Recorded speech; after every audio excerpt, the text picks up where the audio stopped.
This is the Konkr Pocket Fit, and yeah, it's another Android-powered retro handheld device, but inside it's got plenty of power, and thanks to its form factor, I think it might be one of the best options for emulating 3 specific systems. So today I want to talk about what I like about it, how it feels in the hand, who I think it's for and who I don't think it's for, and exactly what systems I'm going to be emulating on the Pocket Fit. Let's jump in. The Konkr Pocket Fit comes in 3 colors: Phantom Black, Snow White, and Dragon Yellow. Ayaneo sent me the Dragon Yellow version, and I have to say, I love the look of it. As somebody with about 100 different handhelds here in the NerdNest, this one stands out. When it arrived, both my wife and my son noticed it immediately when they walked in this room. They immediately looked at it and said, "What is that thing?" Because it just looks so much different than everything else. It has a 6-inch 1080p 144Hz LCD display. You can get it in multiple storage and RAM configurations, from 8 GB of RAM with 128 gigs of storage all the way up to 16 gigs of RAM and 1 TB of storage. The one that they sent me is the mid-range one, and it has 12 gigs of LPDDR5X RAM and 250 gigabytes of storage. It has Hall effect joysticks, Hall effect triggers, and gyroscope. The SoC here is the Qualcomm Snapdragon G3 Gen 3 gaming platform. It has an 8400 mAh battery and USB-C port that supports DisplayPort 1.4. That's USB 3.2 Gen 2 Type-C with up to 10 gigabits per second transfer speed. Okay, let's take a look at the hardware and look through my first impressions. So let's take a look at the controls. I'm going to start with the joysticks. I would say, number one, I don't like the size of the joysticks. I think that they're way too small. However, you can take them off and then you could replace them with 3D printed ones or other ones that you could buy off Etsy or something. If I find any that are larger that would fit this, I'll leave a link in the description down below that like button. But they're basically the same joystick that's on the Ayaneo Pocket DMG. This is not a huge surprise because they're both manufactured by the same company. Ayaneo makes Konkr stuff as well. This joystick is very, very small. The only thumbstick cap that I have, I don't even know where I got this, but it's the only one that will fit on here. And it feels much better with the larger stick cap, but because I only have one, I will usually put it on my Ayaneo Pocket DMG instead. Moving on from the joysticks, which do have LEDs around the bottom, which I have turned off because I'm not really a fan of LED all that much. We've got our D-pad. The D-pad I felt like is pretty good. It's going to be fine for most people. When I played Contra, I got some accidental diagonals, but not too many, if that makes sense. I did struggle to get off Shoryukens and Hadokens in Street Fighter 2 on Super Nintendo. And because of that, I wouldn't say that I love this D-pad, but it feels decent enough. And for most games, you're really not going to care. Over here on the right, we have our face buttons, which feel a little clickier than the D-pad, which I like. These feel pretty good. They're very, very small, about the same size as that you would find on like a Nintendo Switch Lite or something like that. I prefer larger D-pad or larger face buttons, but these are really good. On the top, we have obviously 2 analog triggers, which we'll come back to the analog triggers in a second because there's something really cool about this device that I don't think I've seen on other Android emulation handhelds. But we'll come back to that in a second. Then we have our bumper buttons. And then up here, we have some Android buttons that let you swap between different apps or go back to the home screen. On the front, we have 2 more Android buttons that let you navigate the system a little bit easier.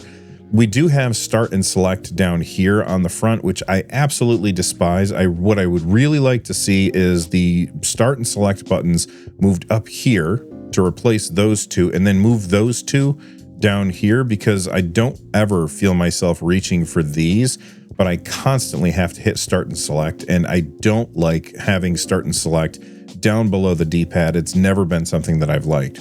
Over here, we have the Konkr button, which will bring up like your ISpace menu, which lets you switch between your different power profiles. If you don't want to go into that menu in order to switch your profiles, you can also do that with this button right here. It'll switch between the different profiles automatically by just tapping that button. It's nice that it has a dedicated button for it, but again, I would prefer to have the start button up here. And then we have another Android button down here. On the back, we have 2 grip buttons, which I absolutely love. I don't think I've seen a whole lot of, these Android handhelds that have that. And that's going to be really useful if you do install like Steam games on here, which I haven't gone through and done that yet. But if you're looking for extra inputs for games, that's going to help you out. And then this is another feature that I've seen on more high-end handhelds, but not on like Android handhelds, and that's trigger locks. So I can pop these up and then it locks the triggers so that they become digital triggers, or I can pull these back down and now they are fully analog triggers. I love that they did that, and that's something that I want to see on every single handheld moving forward. I don't remember who did it first, but I love that it's starting to get more and more common. Here you have your intake vent for cooling, and then here you have your outtake vent for cooling. Let's see what it sounds like with the fan on. So here's what I'm going to do. I'm going to press, well, first off, right now I'm in eco mode, and if I press the Konkr button, you can see that I'm in eco mode, and I can go between eco mode, balanced, streaming, gaming, and then max. Now, I will say that eco mode, balanced, and streaming, and even gaming, they're all almost silent. Like you can't hear the fan pretty much doing anything at all, which is awesome. But let's take a look at max, okay?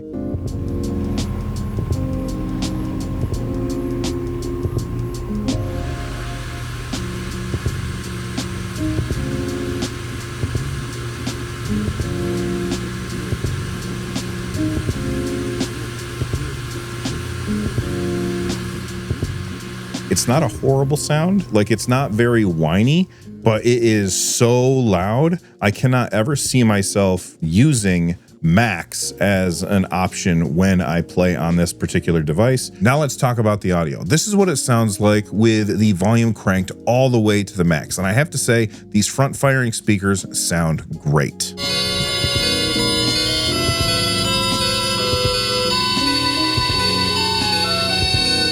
I would never actually use this at 100%. It's way too loud. So I usually play with this somewhere around 30% or 40%. So now what I want to do is do the same test again at that level, but this time I'm going to be pushing buttons so that you can hear what it sounds like during gameplay.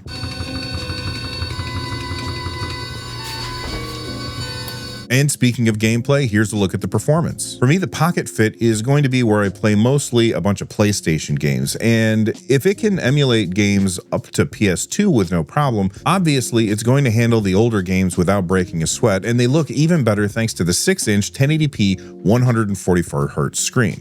What I like to do is I go into ISpace and I limit the refresh rate of the screen down to 120 Hertz. Then for older games like 8 and 16-bit systems, which run at 60 frames per second, which is half of 120 Hertz, I turn on black frame insertion in RetroArch. This inserts a black frame every other frame. So if you're running the game at 120 Hertz, you get 60 Hertz of the gameplay and 60 Hertz of the black frames. And you might be wondering why you would do that.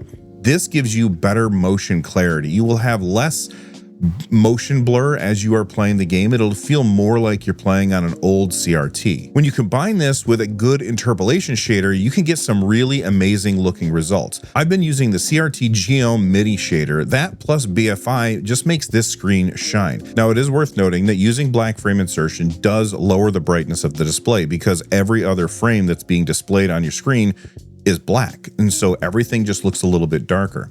This screen though is bright enough that if I want to, I can crank the brightness up to roughly about 70% when I'm running 8 or 16-bit games using the shaders and the black frame insertion. And then it would look like it would if the screen were at like 40 or 50% without black frame insertion turned on. Here you can see I'm running PS1 games on DuckStation at 5x resolution, and I have the Dolphin FX CRT Hylian shader, which gives a nice retro CRT vibe to it. It doesn't look nearly as good as it does with black frame insertion and the Geom shader that I was talking about earlier, but when I'm playing PlayStation games, I don't think that that's needed nearly as much. Running this combo, I can maintain 60 frames per second, no problem, on all the PS1 games that I tried, and I use this in echo mode for crazy long battery life. We'll talk about battery life in a little bit. Moving on to PSP, I had no problem running games on PSP. Everything that I tried played at 60 frames per second. Depending on the game, I would have to put the performance profile up to balanced, or sometimes down in echo, depending on the game, but everything still runs really great. Moving on to PS2, this thing just chews through PS2 games as well. Playing these games at 2.5x resolution, I did bump the performance profile up to balanced mode for this, and then for certain games I had to go into game mode in order to make sure that I maintained those frames per second. So clearly the SoC on this system can handle pretty much anything you can throw at it. So what about battery life? Let's talk about the battery. It's got an 8400 milliamp hour battery. And depending on what games you're playing and what power profile, that is really hard for me to say, that you are running in, it's going to vary how long you can actually play.